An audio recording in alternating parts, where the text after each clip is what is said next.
First of all, good afternoon, everybody.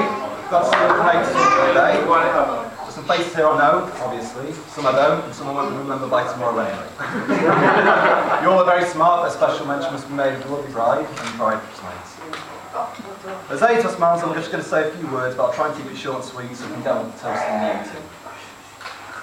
When Ace first asked me to be his best man back in November, I was so made up, I set to scribbling down ideas pretty much immediately in evenings and lunch breaks. And I think I amassed about 4 sides of scribbled A4 paper, printer paper, before being distracted by December, sticking them in the drawer and forgetting about them until last Sunday. I started to panic.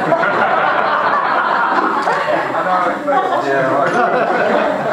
At that point, I even turned to the internet for inspiration. The one good website I found was one called thebestmanspeech.com, which had some great stuff on there. Unfortunately, it was all about a couple called Linda and Paul, so it wasn't much use. Obviously, you had to pay, so I decided to go it alone. I think it's fair to say, A's my longest serving friend at 25 years, and considering that combined ages makes us eligible for a senior rail card, it's really saying something. I first met A at St Thomas's Primary School. Here we bonded over a shared surreal sense of humour and an appreciation of the absurd. It became very, very handy for a pair of sceptics in the Church of England school.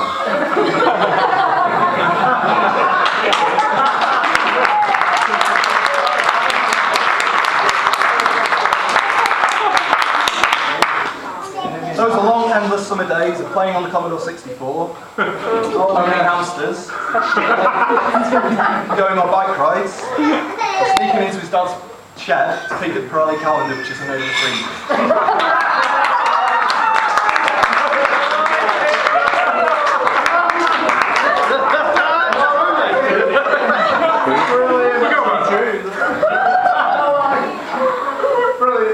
So while computer games bits prepared us for our eyesight-destroying careers sat in front of computers in London, we also like nothing better than playing out in the garden with our brothers.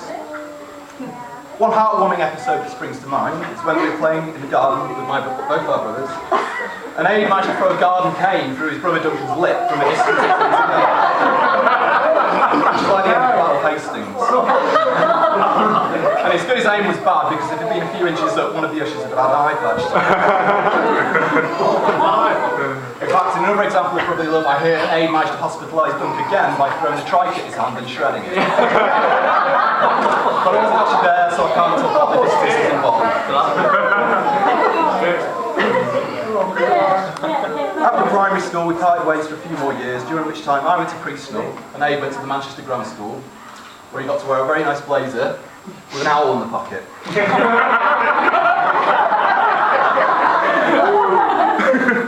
We met up again in the summer of 1994 and rekindled our friendship over cheap, illegally bought cider, Benson and Hedges, and running over parked cars when drunk. At that stage, Abe was demonstrating his rebellious side by bleaching his hair blonde, and his entrepreneurial side by knocking out fake IDs on his PC in his bedroom.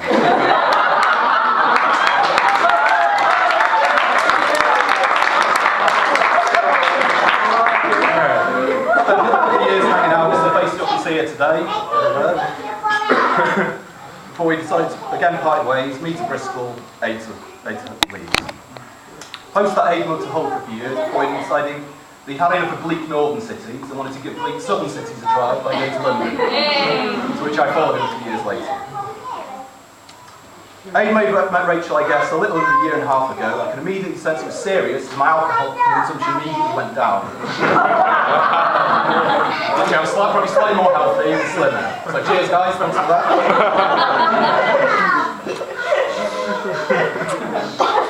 My first impressions of Rachel were a lovely, kind, talented girl with a car.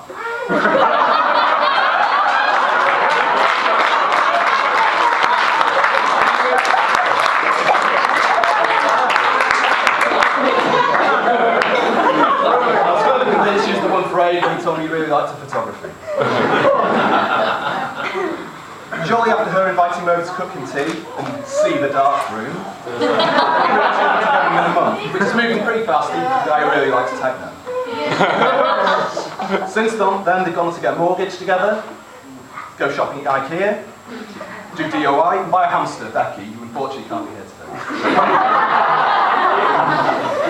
So I guess the wedding was pretty much inevitable.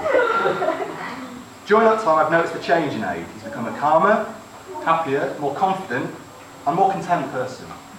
Which is usually the person that really irritates me, the type of person who really irritates me, but it's my best mate, I'll let it go.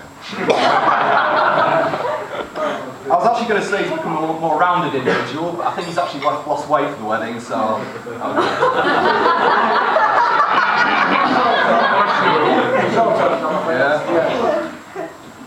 Nearly over, Adrian. So to sum up, I would just like to pay tribute to a very dear friend, a man who's been a very dear friend for over 80% of my life, and has done and continues to make me laugh more than any single other person on this planet. He's also a very handy person to know if your computer breaks down. If any of you got any queries in the direction, I'll leave it till after the honeymoon. I would also like to pay tribute to Rachel, who is lovely and has also come to be a very good friend. She's a genuine person you could hope to meet, and moreover, she makes my friend happy, and that makes me happy too.